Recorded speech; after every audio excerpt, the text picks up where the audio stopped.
હવે શરૂ થવા જઈ રહ્યો છે દેશનો સૌથી મોટો કેસ આપકી અદાલત રજત શર્માની સાથે।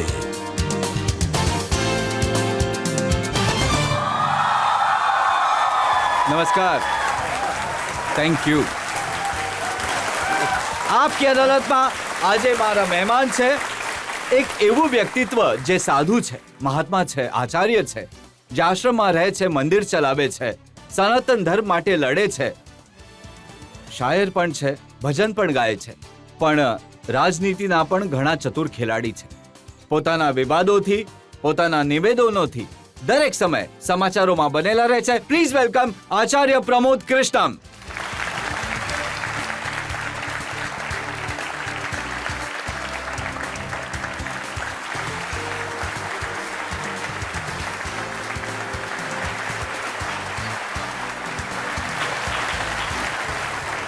અને હવે આપકી અદાલતમાં આમંત્રિત કરી રહ્યો છું આપણા આજના જજને। આપણા આજના જજ ઘણા ખાસ છે, મીડિયાના એક્સપર્ટ છે, હમણાં થોડા દિવસ પહેલા સુધી માખનલાલ ચતુર્વેદી યુનિવર્સિટીના વાઇસ ચાન્સલર હતા।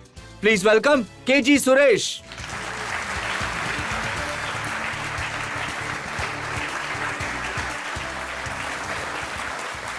કાર્યવાહી શરૂ કરવામાં આવે।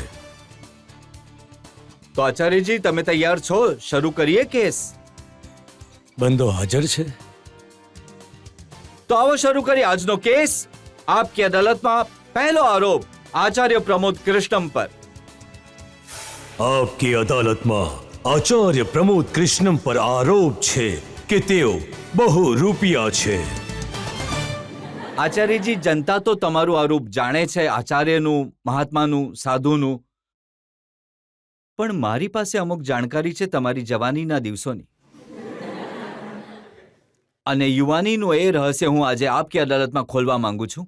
એ વાત સાચી છે કે તમે યુવાનીના દિવસોમાં ઘરેથી ભાગી ગયા હતા, મુંબઈ જતા રહ્યા હતા હીરો બનવા માટે? રજતજી, પહેલી વાત એ છે કે આ જે બહુ રૂપિયો શબ્દ છે એ ઘણો સાર્થક છે, આ ઘણો ઇન્ટરેસ્ટિંગ છે અને ઘણો સારગર્વિત છે। કઈ રીતે?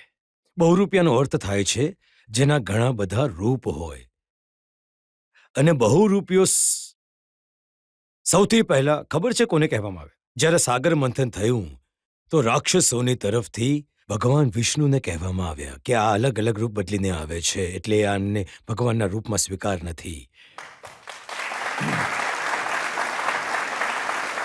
અને બીજી વાત રજતજી, બીજી વાત, બહુ રૂપિયા કહેવામાં આવ્યા યોગીરાજ ભગવાન શ્રી કૃષ્ણને, અને દુર્યોધન અને દુશાસનને કહ્યું કે તું બહુ રૂપિયો છે, તું છેતરનાર છે, તું માખણ ચોર છે, તું કપટી છે। તો ભગવાન કૃષ્ણને શું શું કહેવાયું રજતજી? એ દુનિયાને યાદ નથી રહ્યું, પણ કુરુક્ષેત્રના મેદાનમાં ભગવાન કૃષ્ણએ જ કહ્યું, એ આજ સુધી દુનિયાને યાદ છે।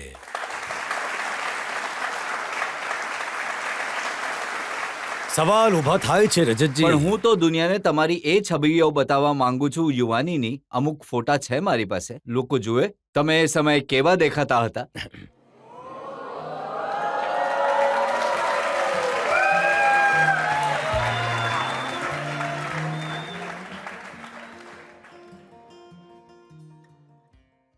જ્યારે હીરો બનવા ગયા હતા તો અમુક ઘરના પૈસા માલ પણ લઈ ગયા હતા સાથે। હું પોતે ભાવુક થઈ ગયો હતો મારા ફોટાને જોઈને। મને પોતાને વિશ્વાસ નથી થઈ રહ્યો કે જે માણસ આજે અહીંયા બેઠો છે એ જ છે જે દેખાઈ રહ્યો છે। પણ રજતજી, एक हमें आवारा कहना कोई बड़ा इल्जाम नहीं, एक हमें आवारा कहना कोई बड़ा इल्जाम नहीं, दुनिया वाले दिल वालों को और बहुत कुछ कहते हैं।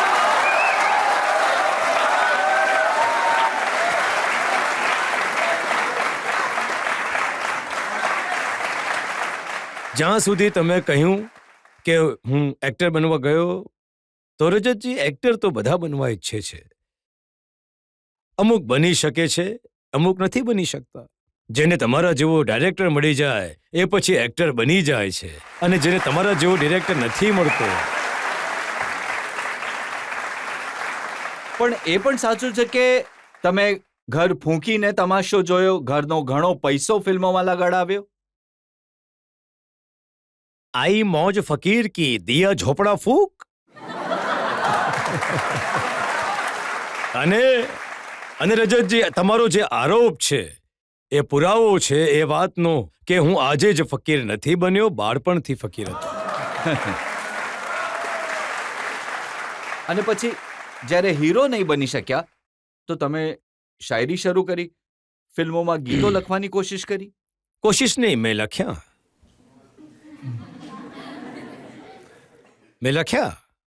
અને રજતજી, ગીતો લખવા, શેરો શાયરી કરવી એ સમયની એક ખાસ વાત હતી. મને લાગે છે કે તમે પણ કોઈના પ્રેમમાં ગીતો લખ્યા હશે જ.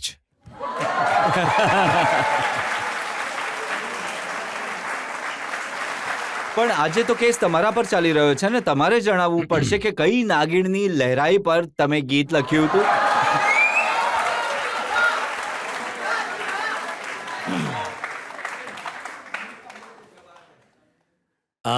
રજતજી, આ 30-32 વર્ષ 40 વર્ષ જૂની વાતો છે. હવે તો નાગણનું ઝેર પણ ખતમ થઈ ગયું છે. પણ કેમ કે હું તમારી રિસર્ચ ટીમને થેન્ક યુ કહેવા ઈચ્છીશ એમને કે એમણે આટલું જબરદસ્ત રિસર્ચ કર્યું છે. એ અલગ વાત છે કે મારી પાસે તમારા જેવી રિસર્ચ ટીમ નથી, નહીં તો હું પણ જાણી લેતો કે તમે કોને માટે ગીતો લખ્યા હતા. થયું એ હતું કે અમે લોકો મુંબઈ આવ્યા તો કિશોર કુમાર જે ઘણા મોટા ગાયક છે એમની સાથે મુલાકાત થઈ અને એમણે મારું લખેલું એક ગીત ગાયું. એની 2 પંક્તિઓ હું સંભળાવી દઉં છું જેમાં આ નાગિન શબ્દ યુઝ થયો છે. कि महकी हुई ये जुल्फें महफिल पे छा रही हैं, जालिम तेरी अदाएं. આ 40 વર્ષ જૂનું પ્રમોદ કૃષ્ણન છે. હમણાંનો નહીં સમજી લેતા. जालिम तेरी अदाएं दिल को लुभा रही हैं.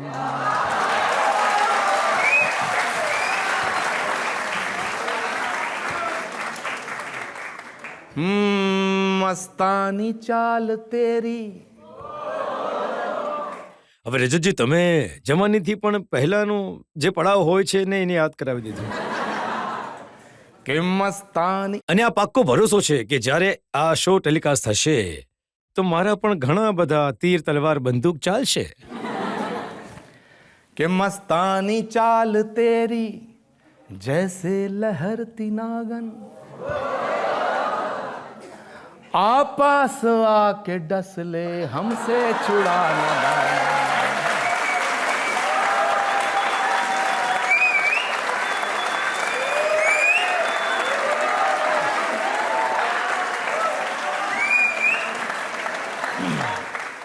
આચાર્યજી, પણ તમે કહી રહ્યા છો કે આ 40 વર્ષ જૂની વાત છે. મારી જાણકારી તો એ છે કે હમણાં પણ તમારી અદાઓ એવી જ છે.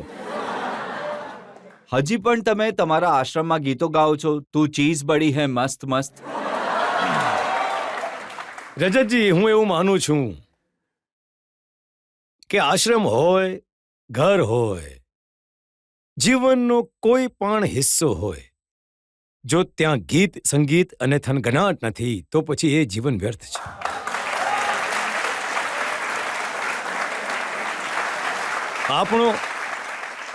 આપણો સનાતન, ભારતની સંસ્કૃતિ, ભારતની સભ્યતા, ભારતના સંસ્કાર, કોણ નથી નાચ્યું અહીંયા? કોણે નથી ગાયું? મીરા નાચી, રાધા નાચી, ગોપી નાચી, ગોવાડિયા નાચ્યા, આપણા તો ભગવાન નાચ્યા. અને દેવાથી દેવ મહાદેવને નટરાજ કહેવામાં આવ્યા છે. રજતજી,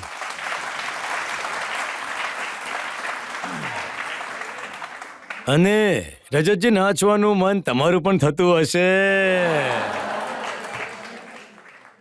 પણ એક સાધુ મહાત્મા ગીત ગાય તું ચીજ બડી હે મસ્ત મસ્ત, તો થોડું આશ્ચર્ય ન થાય? રજતજી, આ તો આપણે ત્યાં રામાયણમાં કહેવાયું છે કે દરેક વાતને જોવાના પોતપોતાના દ્રષ્ટિકોણ છે, પોતપોતાનો દ્રષ્ટિકોણ છે. મર્યાદા પુરુષોત્તમ ભગવાન શ્રી રામ દુનિયા એમને ભગવાન માને છે, આપણે એમને ભગવાન માનીએ છીએ, પણ અમુક લોકો એમના અસ્તિત્વને નકારે છે. શું કહેશો તમે? હું તો તમને એ પૂછું છું કે જ્યારે હેમા માલિનીજી તમારા આશ્રમમાં આવે છે તો કઈ નજરથી જુઓ છો?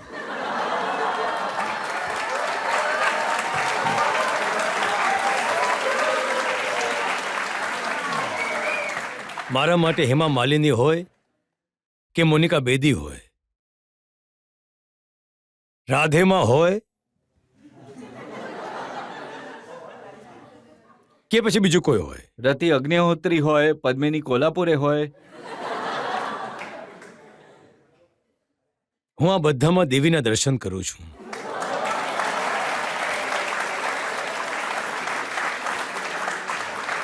હા, આપણે ત્યાં કહેવાયું છે, આપણે ત્યાં સનાતન શાસ્ત્રમાં કહેવાયું છે, યત્ર નારી અસ્તુ પૂજનતે રમનતે તત્ર દેવતા. અને જે ભૂમિ પર, જે ધરતી પર, જે ગલીમાં, જે મહોલ્લામાં અને જે ઘરમાં નારીની પૂજા નથી થતી, નારીને દેવી નથી માનવામાં આવતી, એ ઘરમાં બરકત નથી થતી. આચાર્યજી.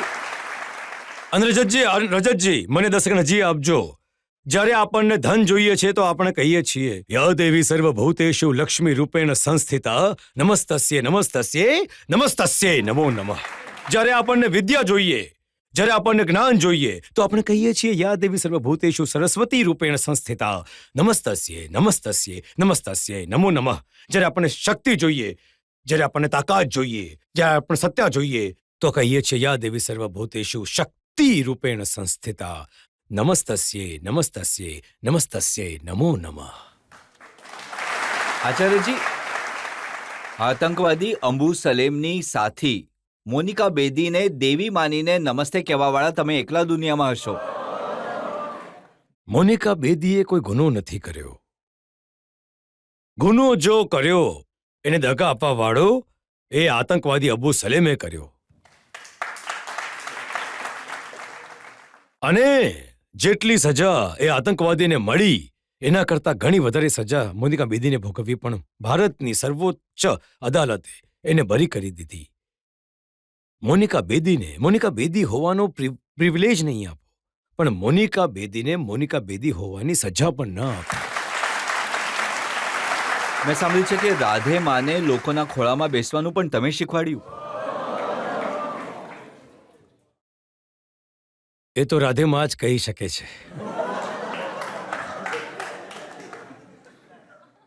હવે જે સવાલ રાધેમાને કરવો જોઈએ એ સવાલ તમે મને આ ગરીબ ફકીરને શું કામ કરો છો? તમે ના તો એટલા ગરીબ છો, ના તો એટલા ફકીર છો. એટલો ધનવાન પણ નથી કે જે અંબાણીના વિવાહમાં જઈને રાત્રે રેડ વાઇન પીને નાચી શકે. તમે વિવાહમાં જઈને નહીં નાચો, પણ તમારો આશ્રમ પણ કોઈ ફિલ્મ સ્ટુડિયોથી ઓછો નથી. બધા ફિલ્મ સ્ટાર આવે છે ત્યાં, બધાના નાચ થાય છે ત્યાં.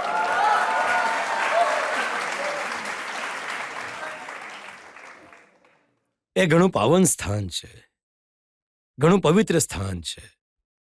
આપણા પુરાણોમાં લખાયેલું છે કે ભગવાન વિષ્ણુના 10 અવતાર થશે જો ધરતી પર આવીને અધર્મનો નાશ કરશે, ધર્મની પુનઃસ્થાપના કરશે. ભગવાન રામ 7મા અવતાર હતા, ભગવાન કૃષ્ણ 8મા અવતાર હતા. શ્રી કલ્કી નારાયણના રૂપમાં ભગવાન સંભલ નામના સ્થાને અવતાર લેશે. એ આપણું પુરાણ કહે છે.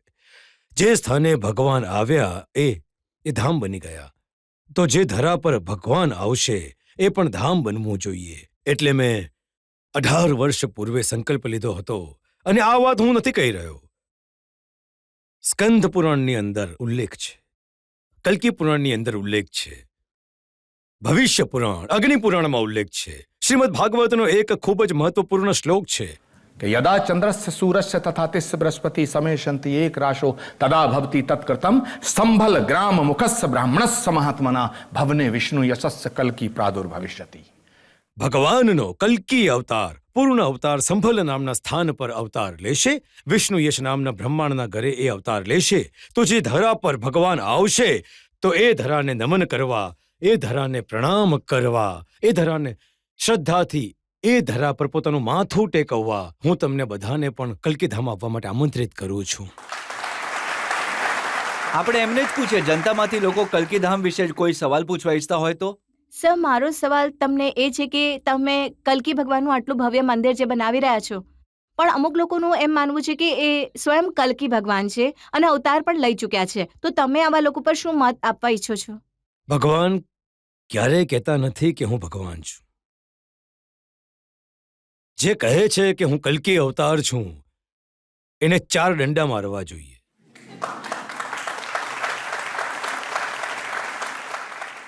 અને એને પણ રજત શર્માજીની અદાલતમાં હાજર થવું જોઈએ.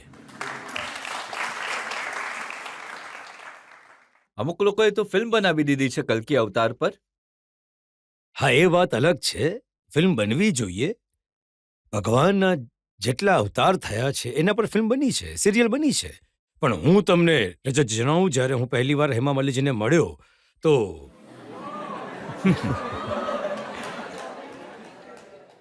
હેમાજીએ કહ્યું કે હું કૃષ્ણની ભક્ત છું અને કૃષ્ણ જ કલયુગમાં કલ્કીના રૂપમાં આવશે. તો એમણે મને કહ્યું કે હું કલ્કી ધામ આવીને રાધા કૃષ્ણની નાટિકા પ્રસ્તુત કરીશ. એમણે કરી, પણ એમણે મને એક સલાહ હજી આપી હતી જે હું કરી નહીં શક્યો. એનું કારણ પણ છે. એમણે કહ્યું હતું કે તમે ભગવાન કલ્કીના ઉપર એક ફિલ્મ બનાવો. પણ રજનજી, તમે મને મળ્યો નતો, હું ફિલ્મ બનાવી નાખવાનો હતો. પહેલા નહોતા મળ્યા તો ફિલ્મ બનવી જોઈએ. અને હું તો ભગવાનને પ્રાર્થના કરું છું કે આવનારા અવતારના વિષયમાં જાણકારી હોવી જોઈએ. કારણ કે ભગવાન રામ આવ્યા, ભગવાન કૃષ્ણ આવ્યા, ભગવાન પરશુરામ આવ્યા, ભગવાન જેટલા પણ સ્વરૂપમાં આવે છે ધરતી પર આવી ચૂક્યા છે. કલ્કી ભગવાનનો અવતાર અંતિમ અવતાર છે. પણ એના ભગવાન પછી હજી આવ્યા નથી ને તમે એડવાન્સ બુકિંગ કરી દીધું એમનું. આ તો સૌભાગ્ય છે આપણા સૌનું. જ્યારે ભગવાન રામ આવ્યા તો એ આજે આપણને નથી ખબર કે કયા રૂપમાં આવ્યા હતા. જ્યારે ભગવાન કૃષ્ણ રૂપમાં આવ્યા તો આપણને શું ખબર હતી કે આપણે કયા રૂપમાં હતા. આ પરમ સૌભાગ્યનો વિષય છે કે આપણને ખબર છે કે ભગવાન આવશે, આ ધરતી પર આવશે, અને આપણને ખબર છે. અને જ્યાં સુધી કલ્કી ધામ બનાવવાનો સવાલ છે તો મારી શું હેસિયત કે હું કલ્કી ધામ બનાવું? માણસની આખી જિંદગી નીકળી જાય છે, એક પોતાનું ઘર નથી બનાવી શકતો. ભગવાનનું ધામ બનાવવાની હેસિયત કોની છે? ભગવાનનું ઘર તો એ જ બનાવે છે જેનાથી ભગવાન બનાવવા ઈચ્છે છે. આચાર્યજી, બધા આ વાતને નથી માનતા. જ્યારે તમે કલ્કી ધામ બનાવી રહ્યા હતા તો અખિલેશ યાદવે તંબુ ઉખાડાવી નાખ્યા હતા તમારા. હા, આ વાત સાચી છે કે 7 નવેમ્બર 2016 શ્રી કલ્કી ધામના શિલાન્યાસની બધી તૈયારી થઈ ચૂકી હતી. દેશના હજારો સંત મહાત્મા ત્યાં ઉપસ્થિત હતા. કલ્કી ભગવાનના લાખો ભક્તો આખા દેશના ખૂણે ખૂણાથી ઉપસ્થિત થયા હતા. ગર્ભગૃહનું ખોદકામ થઈ ચૂક્યું હતું. પણ 6 નવેમ્બર 2016ની રાત્રે અખિલેશ યાદવજીની સરકારે એના પર પ્રતિબંધ લગાવી દીધો અને તંબુ ઉખાડી દીધા. પણ ભગવાનની અસીમ અનુકંપા જુઓ, એમનો તંબુ પણ ઉખડી ગયો. જુઓ, એમનો અને concern તો- 2017માં એમનો એવો તંબુ ઉખડ્યો કે હજી સુધી તંબુ નથી ફિટ થયો.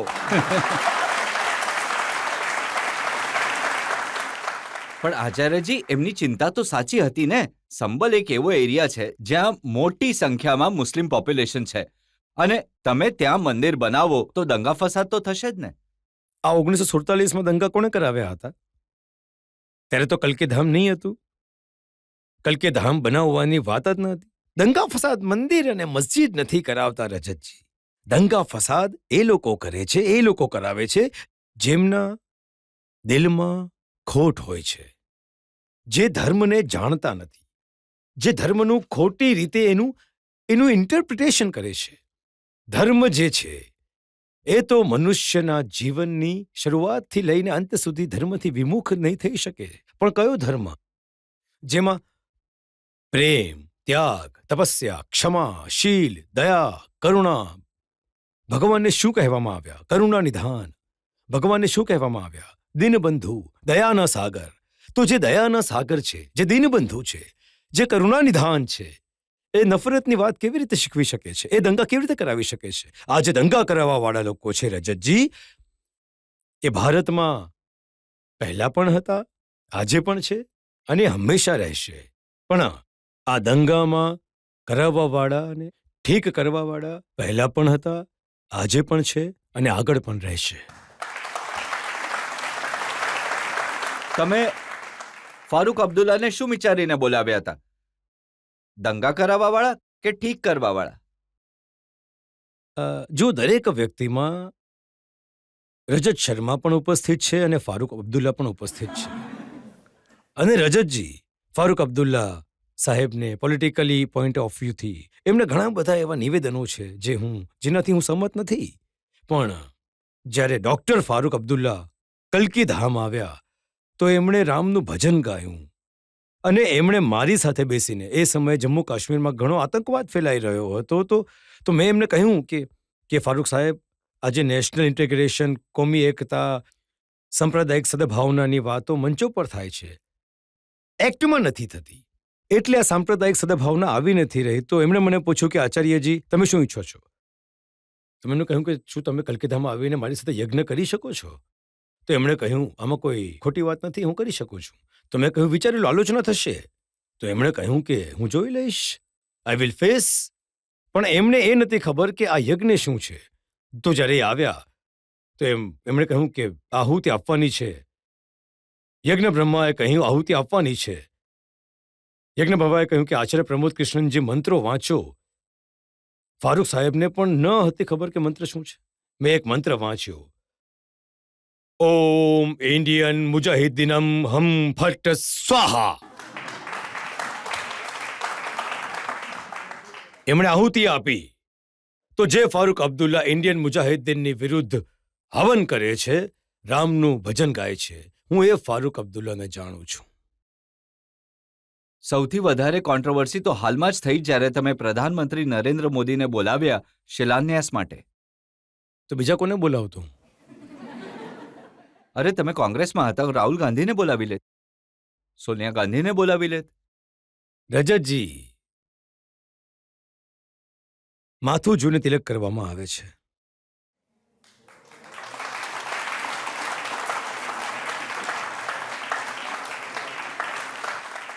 અને રજતજી, આ આપણી આસ્થાનો આધાર છે, આ આપણી શ્રદ્ધાનું કેન્દ્ર છે, આ આપણી શ્રદ્ધાનું શિખર છે. કોઈ પણ મંદિરની આધારશિલા રાખવા માટે હાથોનું પવિત્ર હોવું જરૂરી છે. રજતજી, અને રજતજી, આ સવાલ તમે ઘણો ગંભીર કરી દીધો. ઘણો ગંભીર સવાલ છે. હું દિલની વાત કહ્યા વગર માનીશ નહીં. માફ કરજો, આચાર્ય પ્રમોદ કૃષ્ણમ ક્યાંય પણ હોય, પણ આ ભાજપા અને કોંગ્રેસનો સવાલ નથી, આ રાજનીતિનો સવાલ નથી, આ સનાતનની પરંપરાનો સવાલ છે. શ્રી કલ્કી ધામનો શિલાન્યાસ કોઈ એવા વ્યક્તિથી નહીં કરાવી શકાય જે બીફ ખાવાની વકાલત કરતા હોય.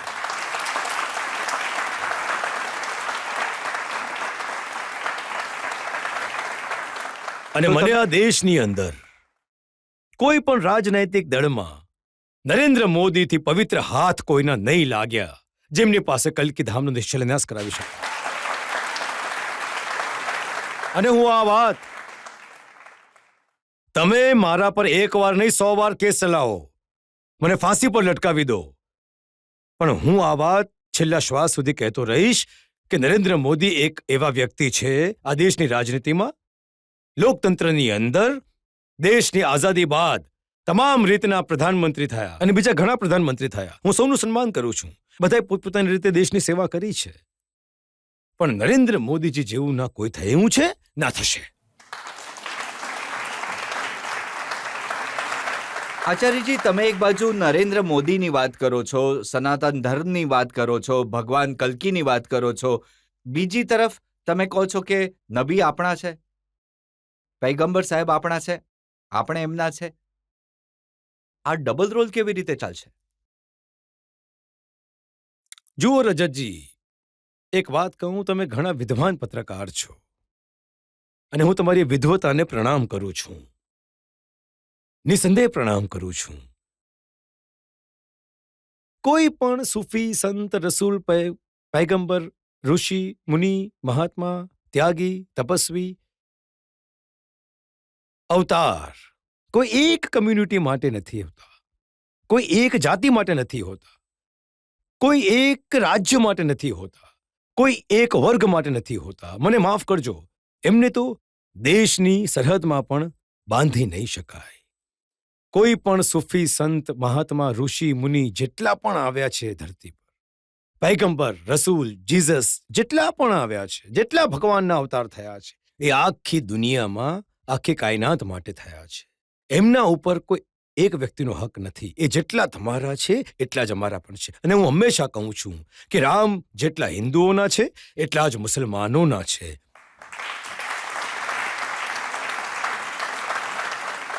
અને પૈગંબર મોહમ્મદ જેટલા મુસલમાનોના છે એટલા જ આપણા છે.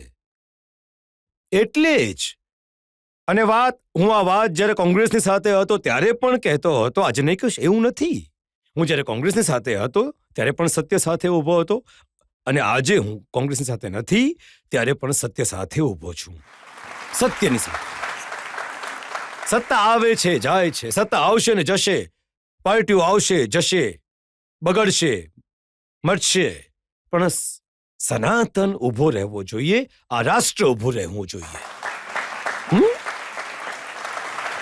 જનતામાંથી સવાલ લઈ શકીએ છીએ? મારો તમને એક સવાલ હતો કે તમારું એક સોશિયલ મીડિયા પર ગીત મેં સાંભળ્યું કે નબી જીતને તુમ્હારે ઉતને હમારે. તો સર તમે અમારા માટે એક વખત આ ગીત ગાઓ ને. એ મારા દ્વારા લખાયેલી એક નઝમનો ભાગ છે જે મેં પ્રોફેટ મોહમ્મદ સાહેબ માટે લખ્યું એમના બર્થડે પર. મને એક પ્રોગ્રામમાં ઇન્વાઇટ કરાયો હતો હૈદરાબાદમાં. હૈદરાબાદનો અર્થ ઓવેસી નહીં સમજી લેતા. અને સાંભળો, આપકી અદાલત જ્યારે જોશે ઓવેસી તો એમને પણ સંભળાવવું પડશે. કાનમાં રૂમ નહીં લગાડશે, એમણે પણ સાંભળવું પડશે કે એક હિન્દુ ધર્મગુરુ, એક હિન્દુ ધર્માચાર્ય, શ્રી કલ્કી પીઠનો પીઠાધીશ્વર અને આચાર્ય પ્રમોદ કૃષ્ણમ શું કહે છે. અને આ મેસેજ જવો જોઈએ. એ તમામ કટ્ટરપંથીઓના મોઢા પર તમાચો લાગશે કે જે આપણા ભગવાન રામના અસ્તિત્વને નકારે છે. તમાચો લાગવો જોઈએ. कि मेरे सीने की धड़कन है, मेरी आंखों के तारे हैं, सहारा बेसहारों का खुदा के वो दुलारे हैं. હવે જે મેં લખ્યું છે આ મેસેજ છે એ તમામ લોકોને જે કહે છે કે હિન્દુના ભગવાન અલગ છે, મુસલમાનના અલગ છે. આ એમને મેસેજ છે. सहारा बेसहारों का खुदा के वो दुलारे हैं, समझ कर तुम फकत अपना उन्हें तकसीम ना करना, नबी जितने तुम्हारे हैं नबी उतने हमारे हैं.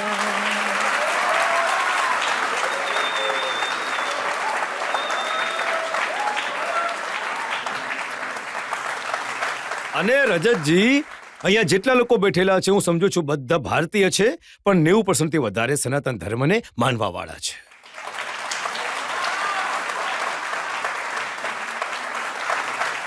અને રજતજી, તમામ કટ્ટરપંથી તાકાતો આ શોને જોશે અને હું સમજુ છું કે એમના દિલ પર આ તાળીઓનો અસર કરશે.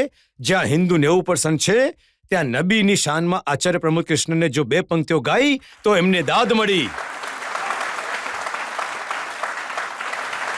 અને રજતજી, આજ સનાતન છે, આજ ભારત છે.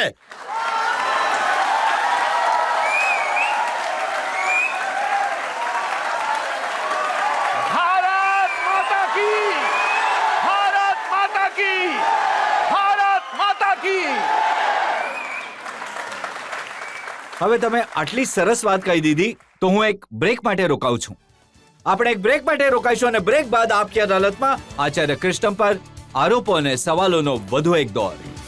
એક ગરીબ ઘરમાં જન્મેલો વ્યક્તિ, ચાવાળાના ઘરમાં જન્મેલો વ્યક્તિ ભારતના પ્રધાનમંત્રીના રૂપમાં 500 વર્ષના સંઘર્ષને સમાપ્ત કરીને જ્યારે રામ મંદિરની પ્રાણ પ્રતિષ્ઠા કરે છે ત્યારે સનાતન જાગૃત થાય છે. ત્યારે જાગૃત થાય છે.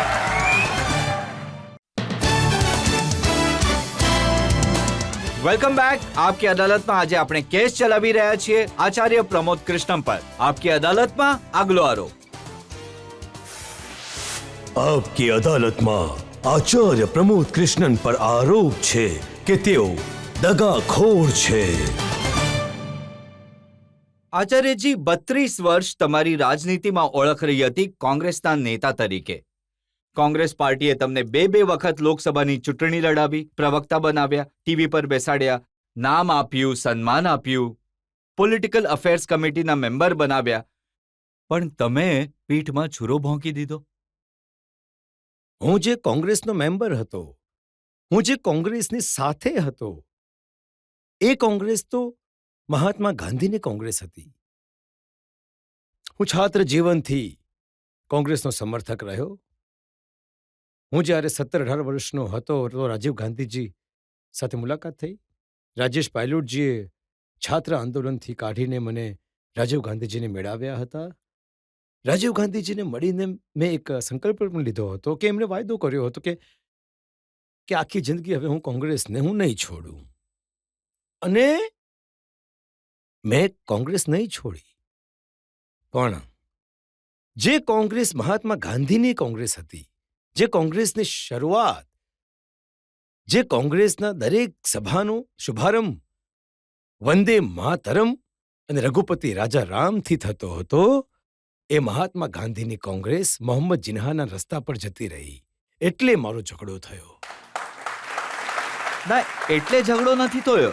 ઝઘડો તમે એટલે કર્યો કેમ કે નરેન્દ્ર મોદી જ્યારે રામ મંદિરની પ્રાણ પ્રતિષ્ઠાના સમારંભમાં જઈ રહ્યા હતા, કોંગ્રેસને ઇન્વિટેશન મળ્યું, કોંગ્રેસે આમંત્રણને સ્વીકાર નહીં કર્યું. કોંગ્રેસે કહ્યું કે આ બીજેપીનું ફંક્શન છે, એમાં આપણે નહીં જઈએ, પણ આચાર્ય પ્રમોદ કૃષ્ણમ જતા રહ્યા. રજતજી, આચાર્ય પ્રમોદ કૃષ્ણમ એટલે જતા રહ્યા કે રામ અને રાષ્ટ્ર પર સમજૂતી નથી કરી શકાય. રામ ભારતની આત્મા છે.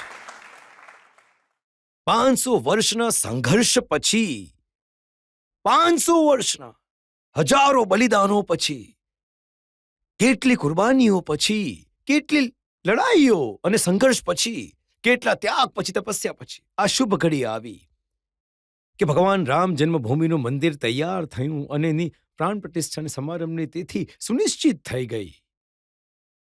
એનો વિરોધ કરવો, એનો અસ્વીકાર કરવો. મેં કહ્યું, જ્યારે હું કોંગ્રેસમાં હતો, મેં કહ્યું ભગવાન રામનું નિમંત્રણ મળવું સૌભાગ્યનો વિષય છે અને એને ઠોકર મારવી દુર્ભાગ્યનો વિષય છે.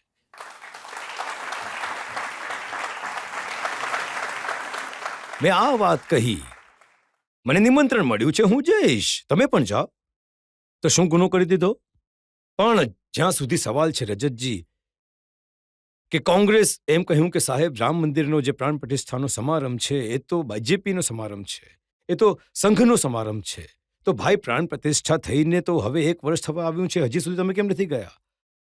બીજો ઇમ્પોર્ટન્ટ રાહુલ પોઈન્ટ, ગાંધીએ તો એ પણ કહ્યું કે પ્રાણ પ્રતિષ્ઠાનો સમારંભ થયો, ત્યાં નાચવાનું ગાવાનું થઈ રહ્યું હતું, ત્યાં એમને ઐશ્વર્યા રાય નાચતી જોવા મળી. જેવા રાહુલ ગાંધી એવા રાહુલ ગાંધીના સપના.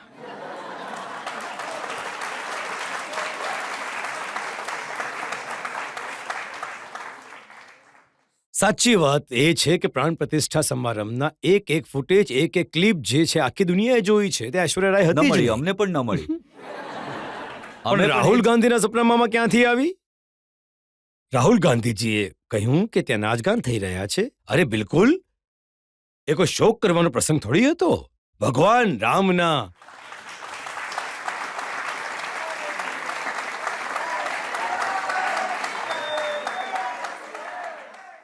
અને રજતજી, ભગવાન રામની જન્મભૂમિના મંદિરની પ્રાણ પ્રતિષ્ઠાનો સમારંભ, ઉત્સવ હતો એ. તો તમે તો ત્યાં હતા, કોણ નાચ્યું હતું? હું નાચ્યો અને હું નાચીશ. સાધુ સંત નાચ્યા, આખું અયોધ્યા નાચ્યું અને રજતજી ઘરે બેઠેલ આખું ભારત નાચી રહ્યું હતું. રાહુલજી, હજી એક વાત વારંવાર એ કહે છે કે પ્રાણ પ્રતિષ્ઠાના સમારંભમાં એ જનતાને કહે છે કે તમે અંબાણીને જોયા, તમે અડાણીને જોયા, તમે અમિતાભ બચ્ચનને જોયા, પણ શું તમે અહીં કોઈ ગરીબને, કોઈ મજૂરને જોયા? રાહુલ ગાંધીજીની આંખ પર ખબર નહીં કોણે શું પટ્ટી બાંધી દીધી છે, કયા ચશ્મા લગાવી દીધા છે. એમને અયોધ્યામાં શબરી નાચતી નહીં દેખાશે, એમને અયોધ્યામાં કેવટ નાચતો નહીં દેખાય, નિષાદ નાચતો નથી દેખાતો, એમને જટાયુ નાચતો નહીં દેખાય, એમને જામવંત નાચતો નહીં દેખાય, એમને આચાર્ય પ્રમોદ કૃષ્ણમ નાચતો નહીં દેખાય. એમની નજર ત્યાં પણ અંબાણી, ઐશ્વર્યા રાય, અદાણી પર જ પડશે.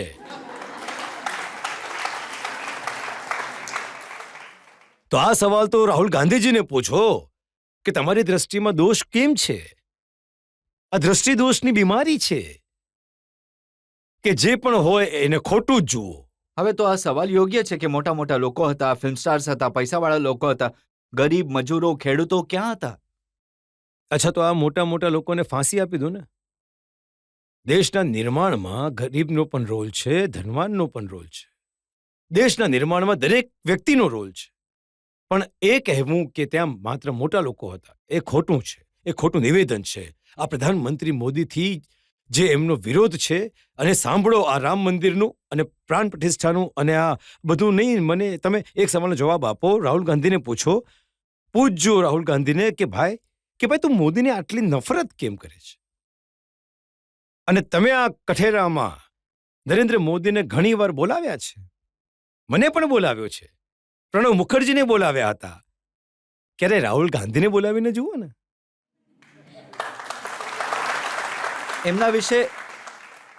એમના વિશે જ્યારે પૂછાય છે ને તો હું લોકોને મિર્ઝા ગાલિબનો એક શેર સંભળાવું છું. मैं बुलाता तो हूं उसको मगर है जज्बाए दिल उस पे बन जाए कुछ ऐसी कि बिन आए ना बने.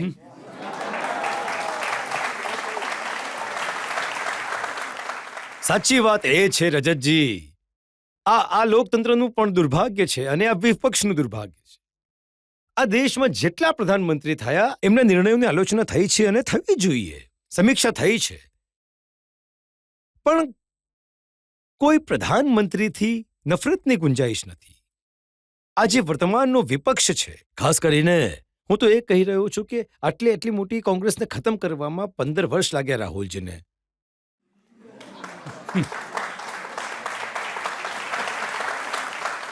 કેટલા આ આખા વિપક્ષે એમને પોતાના નેતા બનાવી દીધા. આ વિપક્ષને ખતમ કરવામાં કેટલા દિવસ લાગશે? આ દુર્ભાગ્ય છે. અહીંયા એક અસ્વસ્થ વિપક્ષ હોવો જોઈએ. સ્વસ્થ લોકતંત્ર માટે એક સશક્ત વિપક્ષ હોવો જરૂરી છે, પણ વિપક્ષ હોવો જોઈએ, બંદરોની જમાત નહીં હોવી જોઈએ. પણ આજકાલ તો એમનો કોન્ફિડન્સ ગજબનો છે. રાહુલ ગાંધી કહે છે કે સરકાર વિપક્ષ ચલાવે છે, અમે જે ઈચ્છીએ છીએ કરાવી લઈએ છીએ. મૃગજળના શિકાર છે આ નરેન્દ્ર મોદી છે. આના નમ્યો છે અને ના નમશે. હવે જુઓ, અહીંયા જ તો કૃતજ્ઞતાની વાત આવે છે. તમને પ્રિયંકા ગાંધીના નજીકના માનવામાં આવતા હતા. તમે પ્રિયંકાને કોંગ્રેસના અધ્યક્ષ બનાવવા ઈચ્છતા હતા અને તમે નરેન્દ્ર મોદી માટે કોંગ્રેસને છોડી આવ્યા, પ્રિયંકાજીને એકલા છોડી આવ્યા ત્યાં. નહીં રજત, એવું નથી. મેં નરેન્દ્ર મોદીજી માટે કોંગ્રેસને છોડ્યું એવું નથી. મેં તો કોંગ્રેસને છોડી પણ નથી. હું તો જ્યારે રામ મંદિરની પ્રાણ પ્રતિષ્ઠામાં ગયો એના પછી શ્રી કલ્કી ધામના શિલાન્યાસની તિથિ સુનિશ્ચિત થઈ ગઈ. પછી હું માનનીય પ્રધાનમંત્રી નરેન્દ્ર મોદીજીને મળ્યો અને એ ફોટાઓ બતાવ્યા તો એ મને ખબર પડી કે કોંગ્રેસ કોઈ પ્રેમપત્ર જાહેર કર્યો છે. જો કે એ નિષ્કાસનની ચિઠ્ઠી મને હજી સુધી નથી મળી, પણ મને ખબર પડી કે મને પાર્ટીથી કાઢી મૂક્યો છે. રજતજી, સનાતન જીવતો રહેવો જોઈએ, ભારત સલામત રહેવું જોઈએ. એક નિષ્કાસન નહીં, 1000 નિષ્કાસન સ્વીકાર છે, પણ સનાતનથી સમજૂતી નહીં કરી શકું. મેં કોંગ્રેસના લોકોને પૂછ્યું કે આચાર્ય પ્રમોદ કૃષ્ણમને 6 વર્ષ માટે પાર્ટીમાંથી કેમ કાઢ્યા. એમણે કહ્યું કે ભાઈ બહેનમાં ઝઘડો કરાવી રહ્યા હતા, એ રાહુલને પ્રિયંકા સાથે લડાવી રહ્યા હતા. એટલે હું ઝઘડો કરાવું છું? હા. સારું, એ કહો રજતજી, 1931 થી લઈને 2022 સુધી કોંગ્રેસ 64 વાર તૂટી છે. 64 વાર. પંડિત નહેરુની સામે પણ તૂટી, ઇન્દિરા ગાંધીજીની સામે પણ તૂટી, કોંગ્રેસ અર્શ બની, ચંદ્રશેખરની સામે પણ તૂટી, કોંગ્રેસ પછી જ્યારે નરસિંહ રાવ હતા તો કોંગ્રેસ તિવારીજી બની, શરદ પવાર, પીએ સંગમા અને તારિક અનવર જ્યારે પાર્ટીને છોડીને ગયા, એમણે વિદેશી મૂળનો મુદ્દો ઉઠાવ્યો કે ભારતના પ્રધાનમંત્રી સોનિયા ગાંધી નહીં બની શકે કેમ કે વિદેશી મૂળની છે. મને કહો, મારો જન્મ થયો 1965માં અને એના પહેલા કોંગ્રેસ 42 વાર તૂટી ચૂકી હતી, તો એ કોણે તોડાવી? પણ તમે જ જુઓ ને, 2024માં તમે 42 વાર કહી ચૂક્યા છો કે રાહુલ ગાંધી એ લાયક નથી, પ્રિયંકાએ પાર્ટીના અધ્યક્ષ બનવું જોઈએ. તમે કહ્યું કે પ્રિયંકાએ રાયબરેલીથી લડવું જોઈએ. તમે કહ્યું કે પ્રિયંકાએ પ્રધાનમંત્રી બનવું જોઈએ. આ ઝઘડો નથી કરાવી રહ્યા? જો હું બિલકુલ કહેતો હતો અને હું આજે પણ કહું છું, પણ એ થવું મુશ્કેલ છે. જ્યાં સુધી કોંગ્રેસની કમાન રાહુલ ગાંધીના હાથમાં છે, પ્રિયંકા ગાંધીનું કંઈ નહીં થઈ શકે. અને રજતજી, બીજી વાત પણ સાંભળી લો, જ્યાં સુધી પ્રિયંકા ગાંધીના હાથમાં કમાન નહીં આવે, આ કોંગ્રેસનું કંઈ નહીં થઈ શકે. તો કોણ રોકી રહ્યું છે? એ જ તો સવાલ છે. આ મોટો સવાલ છે. આના ચક્કરમાં તો એક થોડી સિંધિયા ગયા, જીતેન્દ્ર પ્રસાદ ગયા, આરપીએન ગયા, અશોક તંવર ગયા, અશોક ચૌહાણ ગયા, ગૌરવ વલ્લભ ગયા, રાધિકા ખેડા ગઈ, લાઈન લાગેલી પડી છે. બધું આ જ ચક્કરમાં? એ તો હજી બીજે કશે શક્યતા નથી, અહીં તો બીજે પણ જવાબ તૈયાર બેઠેલા છે. આ જ ચક્કરમાં જુઓ શું છે કે રાહુલ ગાંધીજીની સાથે એક ચંડાલ ચોકડી છે.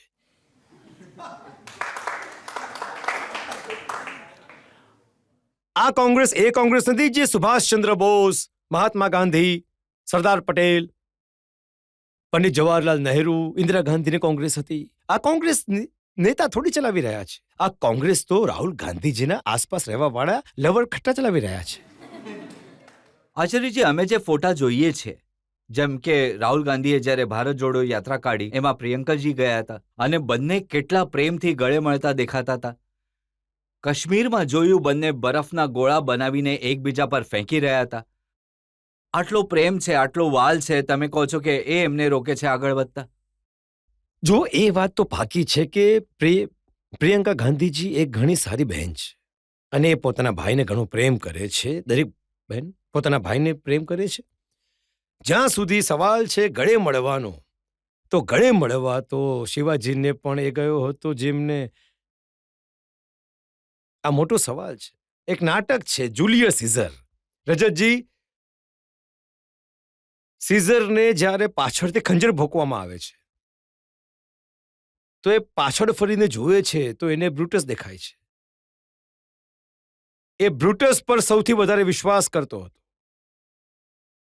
જ્યારે એની પીઠમાં ખંજર લાગ્યું તો એણે પાછળ ફરીને કહ્યું, યુ ટુ બ્રુટી. તો કોંગ્રેસ જુલિયસ સીઝરના નાટકમાં એક બ્રુટસ છે. કોંગ્રેસમાં ઘણા બ્રુટસ છે, પણ બ્રુટસની ખબર ત્યારે પડે છે જ્યારે ખંજર વાગી જાય છે. તમે જ્યારે ખંજર માર્યું તો તમને શું દેખાયું પાછળ? અફસોસની વાત એ છે કે મેં ખંજર માર્યું જ નથી, મેં તો શહીદ થયો છું. આચાર્યજી, તમારા મિત્ર રાજા સાહેબ, જેને તમે કહો છો દિગ્વિજયસિંહ, એ તો તમારા પર ઘણો ભરોસો કરતા હતા. એમને તો દુઃખ થયું હશે જ્યારે તમે આ રીતના નિવેદનો આપ્યા, કોંગ્રેસથી તમને કાઢી મૂકવામાં આવ્યા. મને એ સમજમાં નથી પડી રહ્યું કે શું કહ્યું મેં, મારો ગુનો શું હતો. મને પણ દિગ્વિજયસિંહની જેમ યાદ આવે છે, સચિન પાયલોટની પણ યાદ આવે છે. મેં એ કહ્યું કે ભાઈ, કોંગ્રેસની અધ્યક્ષતા, કોંગ્રેસના અધ્યક્ષ જો રાહુલ ગાંધી બનવા નથી ઈચ્છતા તો કોંગ્રેસને કમાન પ્રિયંકાજીને સોંપી દો, અને જો પ્રિયંકા ગાંધી પણ નથી બનવા ઈચ્છતી તો દિગ્વિજયસિંહને બનાવી દો, અને કોઈ નવો યુવાન જોઈતો હોય તો સચિન પાયલટને બનાવી દો. દિગ્વિજયસિંહજીને રાહુલ ગાંધીજીએ કહ્યું કે ભાઈ, તમે નોમિનેશન કરી શકો છો. પણ સાચી વાત એ હતી કે દિગ્વિજયસિંહજી જ્યારે નોમિનેશન કરવા માટે આવ્યા તો રાહુલ ગાંધીજીની એ ચંડાલ ચોકડી હતી. એમને તો એવો અધ્યક્ષ જોઈતો હતો જે રબરની મહોર હોય, જે જ્યાં ત્યાં કહે તે સિક્કો લગાડી દે. એમને કોઈ ડાઉટ થયો દિગ્વિજયસિંહ, એમને લાગ્યું કે દિગ્વિજયસિંહની થોડી રીઢની હડ્ડી છે, તો એમણે દિગ્વિજયસિંહજીને સાઈડ કરી દીધા, જેવી રીતે આચાર્ય પ્રમોદ કૃષ્ણને કરી દીધા. તો દગો તો આ લોકોએ આપ્યો છે, છળ તો એમણે કર્યું છે, બ્રુટસ તો ત્યાં છે. સવાલ એમને પૂછો. હું તો, મારું દિલ તો કાલે પણ સાફ હતું, આજે પણ સાફ છે. હા, એક વાત જરૂર છે કે કાલ સુધી હું પ્રિયંકા ગાંધીની સાથે હતો, આજે હું નરેન્દ્ર મોદીની સાથે છું. જનતામાંથી એક બે સવાલ લઈ શકીએ છીએ? દિગ્વિજયસિંહનું કહેવું છે કે ભગવો આતંકવાદ છે. આ વાતથી તમે કેટલા સહમત છો? અને એ કહે છે કે હિન્દુ અને આરએસએસ આ આતંકવાદ ફેલાવે છે અને આરોપ મુસલમાનો પર લગાવે છે. તો આ વિશે તમે શું કહેવા માંગશો?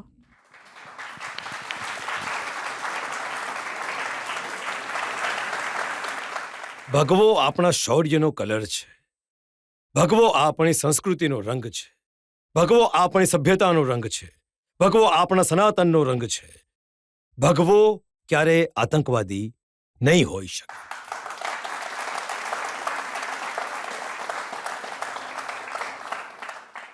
જ્યાં સુધી સવાલ છે દિગ્વિજયસિંહજીનો, એમનો પોતાનો વિચાર છે, પણ મારો પોતાનો વિચાર હતો, મારો પોતાનો વિચાર છે, અમારો પોતાનો વિચાર રહેશે, અને વિચાર એ છે કે સનાતન અને ભારતને અલગ નહીં કરી શકાય. રજતજી, મર્યાદા પુરુષોત્તમ ભગવાન શ્રી રામ જે સમયે લંકાધિપતિ અહંકારમાં ચૂર મહારાજ સમ્રાટ દશાનનની નાભીની અંદર અગ્નિબાણ ચલાવે છે અને એ અહંકારની લંકાને ધ્વસ્ત કરી દે છે, ત્યારે સનાતન જાગૃત થાય છે.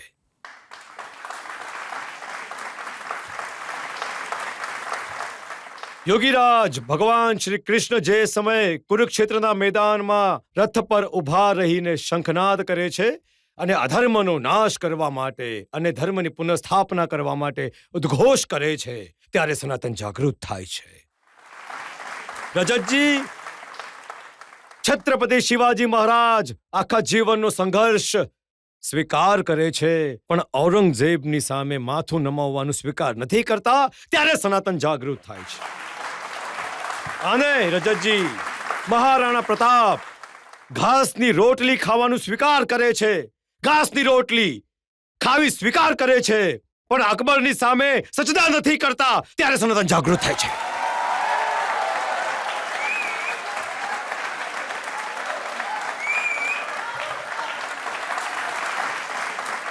અને ગુરુ ગોવિંદજી મહારાજ, ગુરુ ગોવિંદસિંહજી મહારાજના બાળકોને દિવાલમાં ચણાવી દેવામાં આવે છે, આખા જીવનનું સર્વોચ્ચ ન્યોછાવર થઈ જાય છે, પણ સનાતન સમજૂતી નથી કરતા, ત્યારે સનાતન જાગૃત થાય છે. પણ જે છે આ છોકરીએ સવાલ કર્યો, જે આ છોકરીએ સવાલ કર્યો ભગવાનો, એક ભગવો સંન્યાસી વિવેકાનંદ શિકાગોની ધરતી પર જ્યારે વિશ્વ બંધુત્વનો ઉદ્ઘોષ કરે છે, ત્યારે સનાતન જાગૃત થાય છે.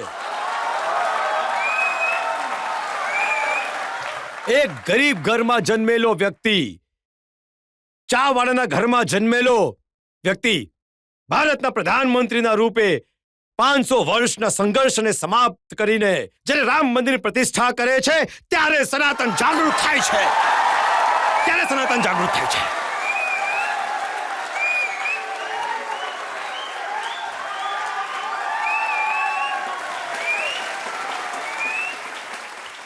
આચાર્યજી, એમના સવાલનું તાત્પર્ય એ હતું, જ્યારે દિગ્વિજયસિંહ એમ કહે છે કે હેમંત કરકરેને અજમલ કસાબે નથી માર્યો, કોઈ હિન્દુએ માર્યો, ત્યારે શું જાગૃત થાય છે?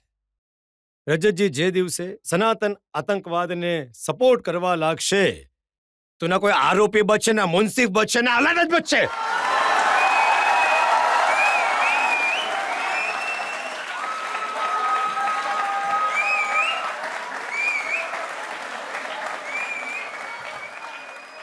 આ સવાલ જ ખોટો છે, આ નિવેદન ખોટું છે, હું એનાથી સહેમત નથી.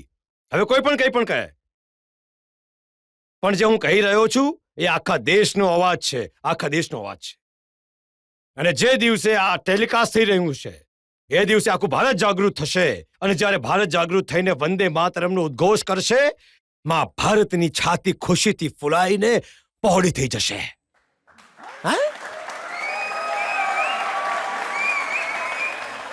અહીં વધુ એક બ્રેક માટે રોકાઈશું અને બ્રેક બાદ આપકી અદાલતમાં આરોપ અને સવાલોનો વધુ એક દોર. કોઈ પણ રાજનૈતિક પાર્ટીને હાર ને સનાતનની હાર કહેવી એ સૌથી મોટું પાપ છે, એ સૌથી મોટી ભૂલ છે. ભારતીય જનતા પાર્ટીનો કેન્ડિડેટ હાર્યો છે, હિન્દુત્વ નથી હાર્યું.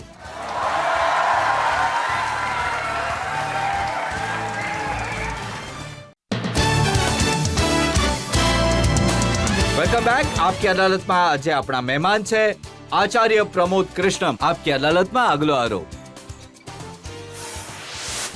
આપકી અદાલતમાં આચાર્ય પ્રમોદ કૃષ્ણન પર આરોપ છે કે તેઓ અભદ્ર ભાષાનો પ્રયોગ કરે છે.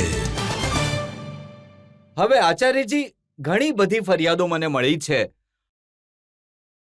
અને તમારાથી બધાને આ જ પ્રોબ્લેમ છે. જેવી ભાષા તમે બોલો છો, શબ્દોની જે પસંદગી કરો છો, જેમ કે જ્યારે સંસદમાં સિંગૂર સ્થાપિત થયું, તમે કહ્યું કે દેવતા પુષ્પ વર્ષા કરી રહ્યા છે, પછી તમે લખ્યું ગધેડા બૂમો પાડવા લાગ્યા.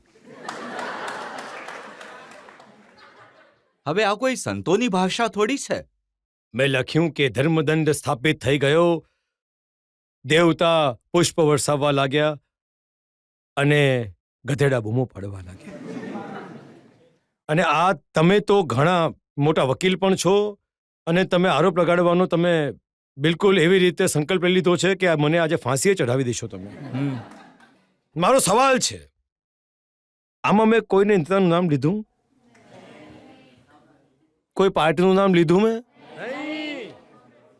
કોઈ માણસનું નામ લીધું? રજતજી, કોઈ માણસને ગધેડો નહીં કહી શકાય, પણ કોઈ ગધેડાને પણ માણસ નહીં કહી શકાય.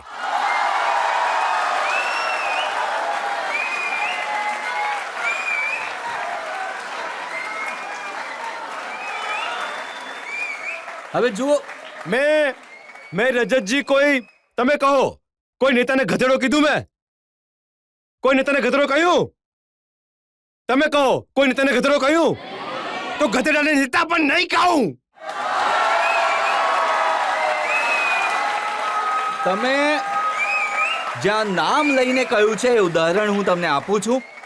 તમે કહ્યું જો રાહુલ ગાંધી નહેરુ ગાંધી પરિવારમાં જન્મ્યા ન હોત તો કોઈ એમને પટાવાળાની નોકરી પણ નહીં આપત. આવી ભાષા તો અશોભનીય છે. નહીં, આ ભાષા અશોભનીય નથી, આ ભાષા સરાહનીય છે. તમે મને કહો, કોઈ ધર્મ શીખવે છે સાચું નહીં બોલો? કોઈ ધર્મ કહે છે ખોટું બોલો? ના, પટાવાળાની નોકરી. રજતજી, સાચા ને સાચું કહેવું ઘણું મુશ્કેલ હોય છે, પણ જેટલું સાચા ને સાચું કહેવું મુશ્કેલ છે એટલું જ મુશ્કેલ સત્યને સાંભળવું પણ છે. અને સત્યને સાંભળવું જેટલું મુશ્કેલ છે એટલું જ સત્યને સ્વીકાર કરવું છે. જો આ સત્યને કોંગ્રેસ સ્વીકાર કરી લે તો કોંગ્રેસની આજે આ દુર્દશા નહીં થાત.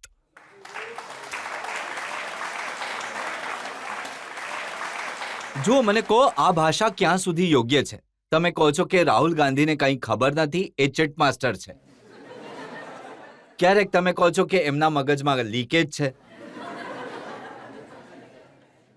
સારું, તમે મને એ કહો, રાહુલ ગાંધીજીને એ નથી ખબર કે ગોળનું ઝાડ કેવું હોય છે? ખેડૂતોની વાત કરે છે. ગોળનું ઝાડ, ગોળનું ઝાડ. હવે ગોળનું ઝાડ ખબર નહીં હોય કેવું હોય છે, ખેડૂતોની વાત કરે છે. ક્યારે ખેતર નથી જોયું, ક્યારે ગામ નથી જોયું. એમણે ઇન્ટરનેટ પર શરૂઆતમાં જોયું હશે મારું ગામ મારો દેશ. મારી વાત સમજવાની કોશિશ કરો. તમે તો જીદ બિલકુલ નક્કી કરી રાખી છે કે મને આરોપી સાબિત કરીને જવું છે. હું રાહુલ ગાંધીજીનો વિરોધી નથી, હું રાહુલ ગાંધીજીનો બિલકુલ વિરોધી નથી. જો હું રાહુલ ગાંધીજીનો વિરોધી હોત તો એમને સલાહ કેમ આપત કે ભાઈ રામનું નિમંત્રણ નહીં નકારો, રામનું નિમંત્રણ આવવું સૌભાગ્ય હોય છે. જે રામનું નિમંત્રણ નકારી કાઢે છે એ તો ક્યાંયનો નથી રહી શકતો. તો આ જો હું ના, હું તમને નહીં, જણાવી જો દઉં, હું- આચાર્યજી, પ્રોબ્લેમ એ છે કે તમે પહેલા એમના વિશે આવું નહોતા કહેતા. 3 વર્ષ પહેલા તમે એવું કહ્યું કે રાહુલ ગાંધી તો એ પરિવારથી આવે છે જેમણે દેશ માટે બલિદાનો આપ્યા છે. રાહુલ ગાંધી સારા માણસ છે. રાહુલ ગાંધી સાચા દેશભક્ત છે. હું તો આજે પણ કહું છું કે રાહુલ ગાંધીજીના પરિવારે બલિદાન આપ્યા છે, પણ પરિવારે જે બલિદાન આપ્યા છે એનું ફળ ક્યાં સુધી? This is the most important question in front of us. આ મોટો સવાલ હું તમને છે. જણાવું છું કે મોટો સવાલ શું છે. મોટો પ્રશ્ન એ છે કે તમે કહો છો કે રાહુલ ગાંધી રામ વિરોધી છે, સનાતન વિરોધી છે, અને આરોપ પણ એવો તમે કહો છો રાહુલ ગાંધી સત્તામાં આવી ગયા તો રામ મંદિરને તોડી પાડશે. બિલકુલ. આ આપણા તમે શાસ્ત્રમાં ક્યાંથી કહેવાયું શોધી છે કે પ્રત્યક્ષમ કિમ પ્રમાણમ. પ્રત્યક્ષ અને પ્રમાણની આવશ્યકતા નથી હોતી, અને સંતાનના પગલા પારણામાં ખબર પડે છે રામનું અસ્તિત્વ નથી, રામ કાલ્પનિક છે. આ કોણે કહ્યું? રામ કાલ્પનિક છે. રામ કાલ્પનિક છે. બાબર વાસ્તવિક છે. કોંગ્રેસના અધ્યક્ષ છે મલ્લિકાર્જુન ખરગે. એ પોતાની પબ્લિક મિટિંગમાં આખી દુનિયાની સામે રજતજી કહે છે જો નરેન્દ્ર મોદીજી આ વખતે પ્રધાનમંત્રી બની ગયા તો સનાતનનું રાજ આવી જશે. એમના સુપુત્ર કહે છે સનાતન ઇઝ ડર્ટી વર્ડ. એક પાર્ટી છે ડીએમકે, કોંગ્રેસ પાર્ટી અને રાહુલ ગાંધીજીની સૌથી પ્રિય પાર્ટી છે. એ કહે છે કે આ તો એ સનાતન છે જે ડેન્ગ્યુ છે, મલેરિયા છે, કોડ છે. તો મેં કેમ કહી દીધું કે ભાઈ ડેન્ગ્યુ મલેરિયા કોડ આનાથી તો ડીએમકે બને છે. ડીએમકે નું ફોર્મ જ આ છે, ડેન્ગ્યુ મલેરિયા કોડ. મંદિરોમાં જે જાય છે છોકરીઓને છેડે છે, આ કોણે કહ્યું? કોણે કહ્યું? બોલાવો ને એમને અહીંયા, એમને બોલાવો અહીંયા.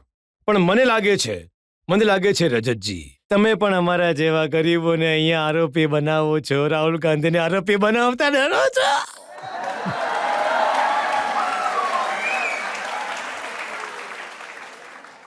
હું પાછલા 40 વર્ષથી પત્રકારત્વમાં છું. ડરવાની કોઈ તક તો આવી નથી.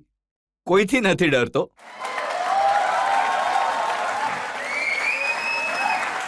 અને તમે કહ્યું એટલે હું જનતાને જણાવી દઉં કે રાહુલ ગાંધીને ઘણીવાર ઇન્વિટેશન મોકલ્યું છે.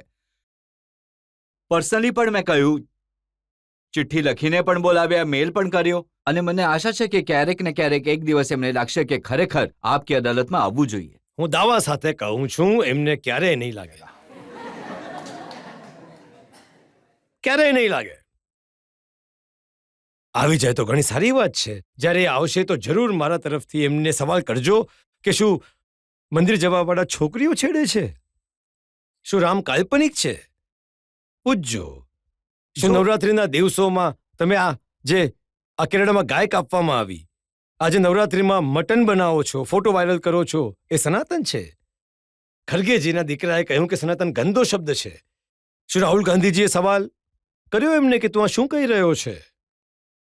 રામ મંદિરની પ્રાણ પ્રતિષ્ઠા, ચલો માની લઈએ કે તમે કહી દીધું છે કે બીજેપીનો કાર્યક્રમ છે, જ્યારે કે એવું હતું નહીં. જો એ એમ કહે બીજેપીનો છે હોત આચાર્યજી કે બીજેપીને પણ શું ફાયદો થયો? અયોધ્યામાં જ્યાં રામ મંદિર બનાવ્યું, પ્રાણ પ્રતિષ્ઠા કરી, દુનિયામાં આટલા ગુણગાન થયા, એ વાળી લોકસભાની સીટ હારી ગઈ બીજેપી. અરે સાહેબ, બીજેપી હારી છે, સનાતન નથી હાર્યો.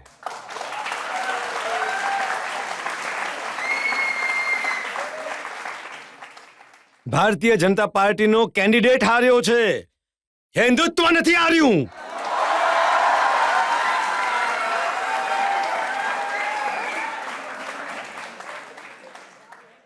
કોઈ પણ રાજનૈતિક પાર્ટીને હાર ને સનાતનની હાર કહેવી એ સૌથી મોટું પાપ છે, એ સૌથી મોટી ભૂલ છે. હું આનો વિરોધ કરું છું.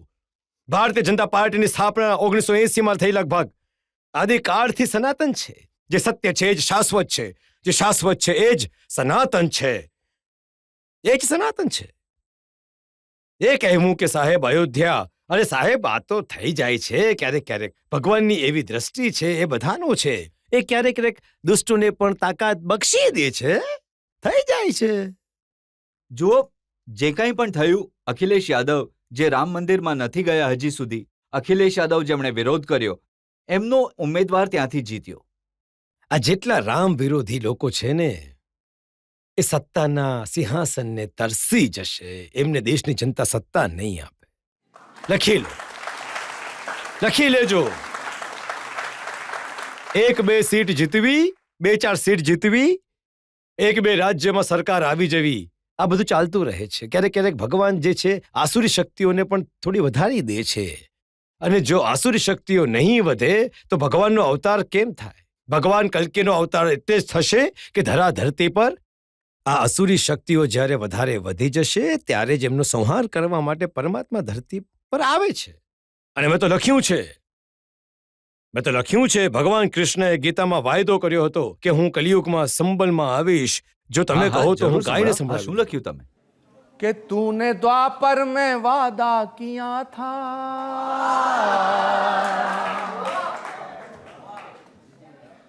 तूने द्वापर में वादा किया था कि कलयुग में संभल में आऊंगा, जब बढ़ने लगेगा अंधेरा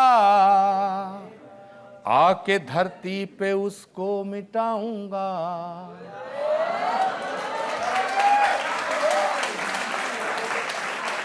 जब बढ़ने लगेगा अंधेरा आके धरती पे उसको मिटाऊंगा.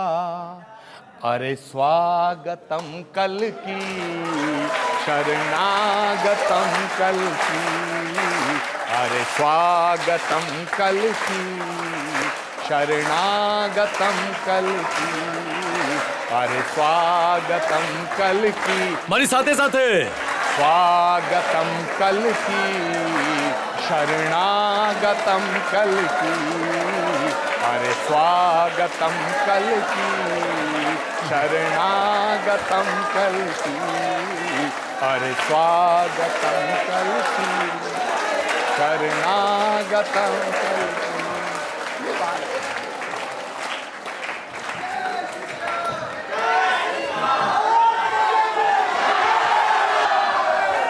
વધુ એક બ્રેક માટે રોકાઈશું અને બ્રેક બાદ આપકી અદાલતમાં આરોપો અને સવાલોનો વધુ એક દોર.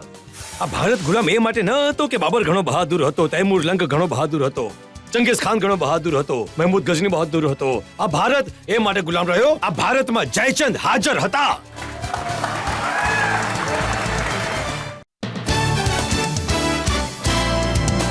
Welcome back. આપકી અદાલતમાં આજે આપણા મહેમાન છે આચાર્ય પ્રમોદ કૃષ્ણમ.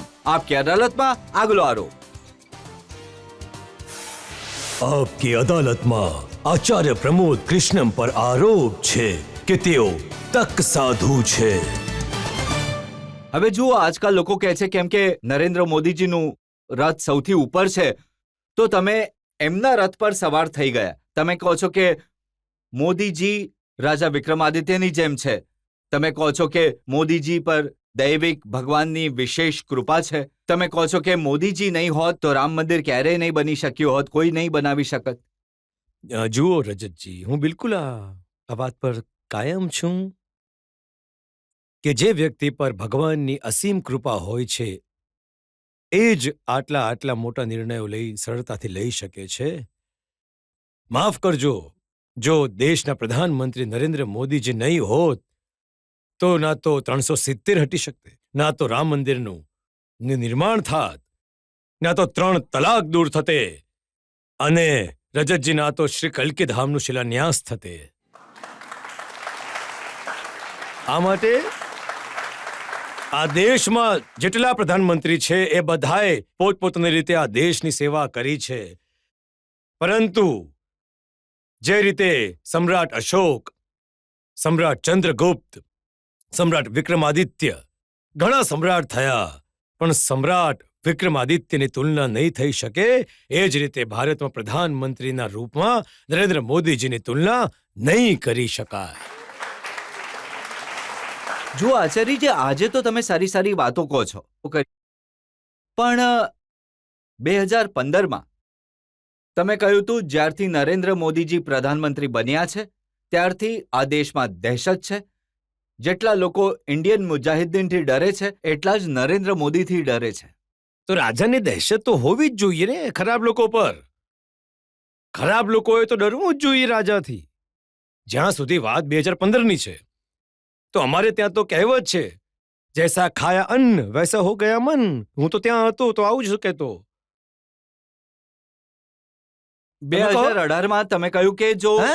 હાફિઝ સઈદ પણ બીજેપીમાં જોડાય હા, તો આ લોકો એને પણ દેશભક્તનો દરજ્જો આપી દેશે. નહીં જો હાફિઝ સઈદ બીજેપી જોઈન કરી લે અને ભારત માતાની જય કહે, વંદે માતરમ કહે, તો આપણું તો સનાતન શીખવાડે છે ક્ષમા વીરસ ભૂષણમ. અમે એમને માફ કરી દઈશું. હા, કરી દઈશું. પરંતુ તમે બોલાવડાવો તો ખરા. હાફિઝ સઈદ તો ઘણો દૂર છે. હાફિઝ સઈદના તો સંબંધીઓ તો કોંગ્રેસમાં ઘણા છે. એમને કહો એ ભારત માતાની જય કહી દે. કોણ છે આ સગાવાળા હાફિઝ સઈદના? કહીશ તો કાયદાકીય અડચણો આવી જશે. ના, આપકી અદાલત છે, જનતા સામે છે, કોઈ કાયદો નથી. ઘરનો મુખી જ સંબંધી છે. હવે હું તમને જણાવું, અત્યારે એક હિઝબુલ્લા નો જે નેતા હતો નસરુલ્લા માર્યો ગયો. આખો વિપક્ષ માતમમાં છે, જાણે એમનો સંબંધી હોય.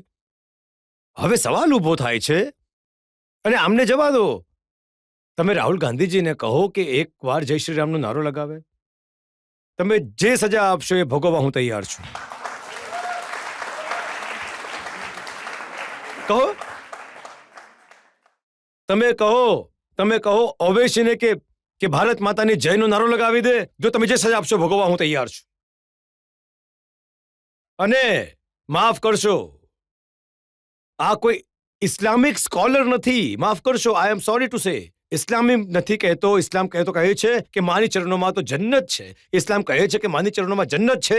માદરે વતનની તૌહીનની ઇજાજત કેવી રીતે આપી શકે છે? હે હે હે ભારત માતાની જયનો નારો નહીં લગાવીશ, કેમ કે ઇસ્લામ ખતરામાં આવી જશે. આ ઓવેસી સરનું નિવેદન છે. પરંતુ સંસદની અંદર પેલેસ્ટાઇનની જય કહી શકે ત્યારે ઇસ્લામ ખતરામાં નહીં આવ્યું. આ બેવડો માપદંડ છે. આ માટે રજતજી હું કહું છું કે હિન્દુસ્તાન ભારતની ભૂમિ 1000 વર્ષ સુધી ગુલામ રહી. 1000 વર્ષ સુધી આ ભારત પર મુગલો અને અંગ્રેજોએ રાજ કર્યું. આ ભારત એટલા માટે ગુલામ નહોતો કે બાબર ઘણો બહાદુર હતો, તૈમુર લંગ ઘણો બહાદુર હતો, ચંગેઝ ખાન ઘણો બહાદુર હતો, મહેમૂદ ગજની ઘણો બહાદુર હતો. આ ભારત એ માટે ગુલામ રહ્યો કે ભારતમાં જયચંદ હાજર હતા.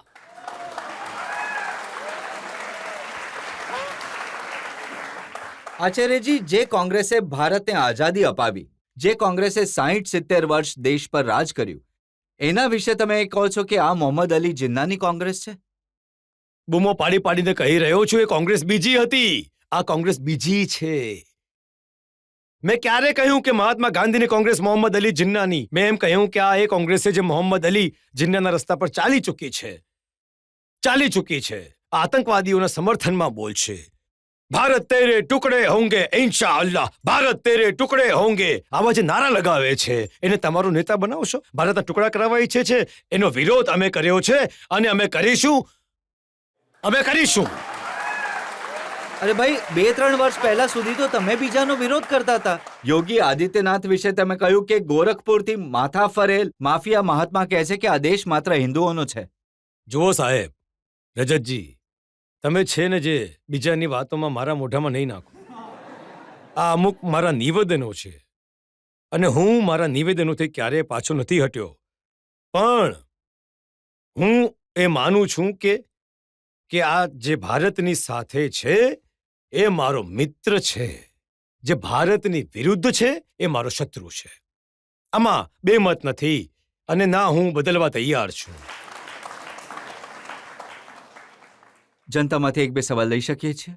તમારી ઘણી બધી સભાઓમાં એ નારો લાગે છે કે નારાએ તકબીર, અલ્લાહુ અકબર, પણ બીજી ઘણી બધી જગ્યા ઉપર એ પણ બોલાય છે કે સર તન સે જુદા. તો આના પર તમારે શું કહેવું છે? બેટા, પહેલા તો મારી કોઈ પણ સભામાં સર તન સે જુદાનો નારો નહીં લાગી શકે.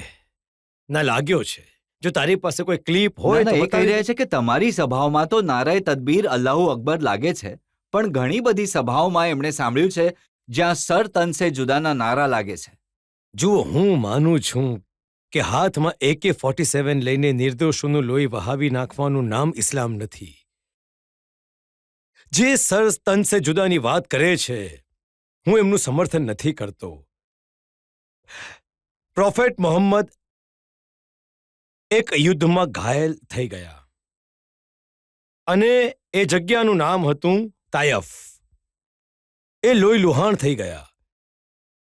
જ્યારે પૈગંબર મોહમ્મદના શુભચિંતકોએ કહ્યું કે પૈગંબર સાહેબ, તમે લોહી લુહાણ થઈ ગયા છો, તમે અમને બદ્દુઆ આપી દો, તો પૈગંબર સાહેબે કહ્યું કે હું કોઈને બદ્દુઆ આપવા નથી આવ્યો, હું એમને પણ દુઆ આપીશ. તો જે પૈગંબર આટલા દયાળુ છે, એમના નામ પર કોઈને કાપી નાખવા, કોઈની ગરદન ઉડાવી દેવી અને કહી દેવું કે ગુસ્તાકે નબીને એક સજા તન સે જુદા, સર તન સે જુદા. મને લાગે છે કે જે રીતે આ નારા લગાડે છે, જે આ રીતે ગરદન કાપે છે, એના ઇસ્લામને સમજે છે, ના પૈગંબરને સમજે છે. બીજું બેટા, હું ફરી કહી રહ્યો છું, આપણો સનાતન ધર્મ એક કીડીને મારવાની પણ અનુમતિ નથી આપતો. તો જે આપણો ધર્મ કીડીને મારવાની અનુમતિ નથી આપતો, તો કોઈના ઘરના ચિરાગને ઓલવવાની અનુમતિ કઈ રીતે આપી શકે છે? એટલે જે ભગવાન રામનું નામ લઈને કોઈના ઘરમાં આગ લગાવી દે છે, હું એને હિન્દુ માનવા તૈયાર નથી. અને જે સરતનથી જુદા પૈગંબરનું નામ લઈને કોઈ ગરીબનું ગળું કાપે છે, હું એને મુસલમાન માનવા તૈયાર નથી. અહીંયા એક બે સવાલ હજી લઈ શકીએ છીએ. તમે પહેલા પ્રિયંકા ગાંધીને પ્રધાનમંત્રી બનાવવાનું કહેતા હતા. શું તમે હજી પણ આ વાતના સમર્થનમાં છો કે હવે આના વિરોધમાં છો? નહીં, હું એવું માનું છું કે કોંગ્રેસ પાર્ટીમાં સૌથી વધારે લોકપ્રિય નેતા જો કોઈ છે તો એ પ્રિયંકા ગાંધી છે. તો જે સૌથી વધારે લોકપ્રિય છે એમને આગળ વધારવા જોઈએ. પણ કોંગ્રેસના ભાગ્યની વિડંબણા એ છે, કોંગ્રેસનું દુર્ભાગ્ય એ છે કે ત્યાં જે લોકપ્રિય હોય છે એનું ગળું કાપવામાં આવે છે. જે લોકપ્રિય નથી થતા એમને આગળ કરવામાં આવે છે. જ્યાં સુધી સવાલ છે પ્રધાનમંત્રીના પદનો, તો મને લાગે છે કે 2047 સુધી હવે એ ચાન્સ કોઈનો નથી. તમે કહો છો કે 2029માં પણ મોદી અને એના પછી પણ નરેન્દ્ર મોદી. અરે રજતજી, શ્રી રામ જન્મભૂમિના મંદિરનો શિલાન્યાસ પ્રધાનમંત્રી મોદીએ કર્યો અને પ્રાણ પ્રતિષ્ઠા કરીને ઉદ્ઘાટન પણ નરેન્દ્ર મોદીજીના કરકમળો દ્વારા થયું.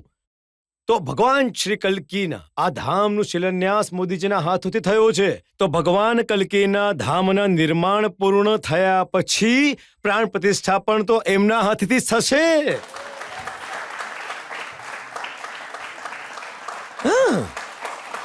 રાહુલ ગાંધીજી આટલી જાતિ જનગણનાની વાત કરે છે અને જ્યારે એમની જાતિ પૂછી તો એ ભડકી ગયા. તો તમારા હિસાબથી એમની જાતિ શું છે?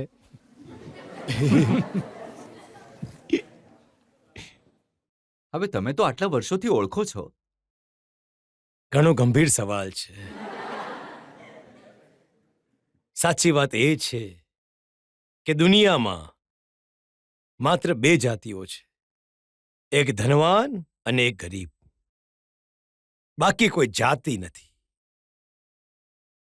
આ દેશને તોડવાના ઘણા પ્રયત્નો થયા છે અને આ દેશે એક વિભાજન ધર્મના નામે જોયું છે. 1947માં વિભાજનની વિવિધતાનો ઘા ભારતની છાતી પર લાગ્યો, એ હજી સુધી ભરાયો નથી. ધર્મના નામ પર ભારતનું એક વિભાજન થયું, પણ આ દેશને તોડવાવાળી જે શક્તિઓ છે એ સતત આ દેશને તોડવા ઈચ્છે છે. કોઈ જાતિના નામ પર, કોઈ ભાષાના નામ પર, કોઈ ક્ષેત્રના નામ પર, કોઈ આગળવાળાના નામ પર, કોઈ પછતના નામ પર. પણ હું એક વાત કહેવા ઈચ્છું છું, જ્યાં સુધી 140 કરોડ લોકોના દિલોમાં મા ભારતીનું લોહી દોડી રહ્યું છે, આ દેશ સુરક્ષિત રહેશે. આ દેશને કયું નહીં તોડી શકે. અહીંયા એક બ્રેક માટે રોકાઈશું અને બ્રેક બાદ સાંભળીશું આપકી અદાલતમાં આજના જજ કેજી સુરેશનો નિર્ણય આજના કેસ પર.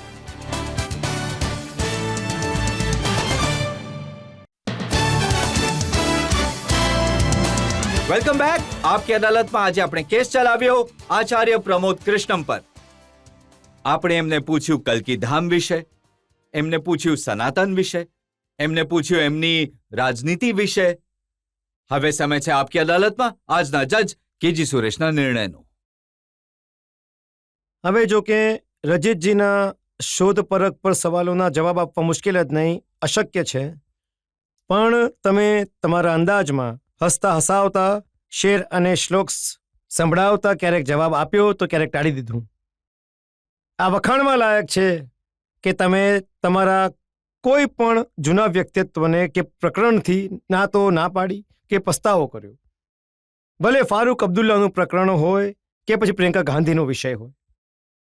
તમે તમારી બેબાકપણા માટે જાણીતા છો. સિદ્ધાંતોના આધાર પર વૈચારિક પરિવર્તન થવું તકવાદ નથી કહેવાતું. તમારું જીવન એક તરફ સંઘર્ષશીલ રહ્યું તો બીજી તરફ તમે જીવનની પૂરી મજા પણ લીધી છે. તમે સંબળ ક્ષેત્રના સામાજિક એકતા અને સમરસતાના પ્રતીક છો. રાષ્ટ્રપિતા મહાત્મા ગાંધીએ કહ્યું હતું કે રાજનીતિ ધર્મ વિહીન ન હોવી જોઈએ. તમારા જેવા જ્ઞાની વ્યક્તિથી આ દેશની સામાન્ય જનતા આશા રાખે છે કે તમે તમારી આધ્યાત્મ શક્તિથી ભારતીય રાજનીતિને નૈતિક અને ધ્યેયનિષ્ઠ બનાવવાની દિશામાં સકારાત્મક અને સાર્થક પગલાં ઉઠાવશો. આ અદાલત તમને બાઇજ્જત બધા જ આરોપોથી બરી કરે છે.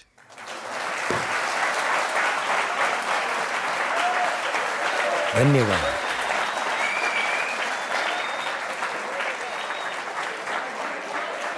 ધન્યવાદ. Thank you. એ આશા એ વિશ્વાસ સાથે કે આચાર્ય પ્રમોદ કૃષ્ણમ આ જ રીતે સનાતનની સેવા કરતા રહેશે, દેશનું નામ ઊંચું કરતા રહેશે અને સમાજ સેવાનું જે કામ એમણે હાથમાં લીધું છે એ કરતા રહેશે અને રાજનીતિમાં પણ આ જ બેફિક્રીથી પોતાની વાત કહેતા રહેશે. આજનો કેસ અહીંયા જ સમાપ્ત કરીએ છીએ. આવતા અઠવાડિયે તમારી સાથે મુલાકાત થશે એક નવા વ્યક્તિત્વ સાથે. ત્યાં સુધી નમસ્કાર.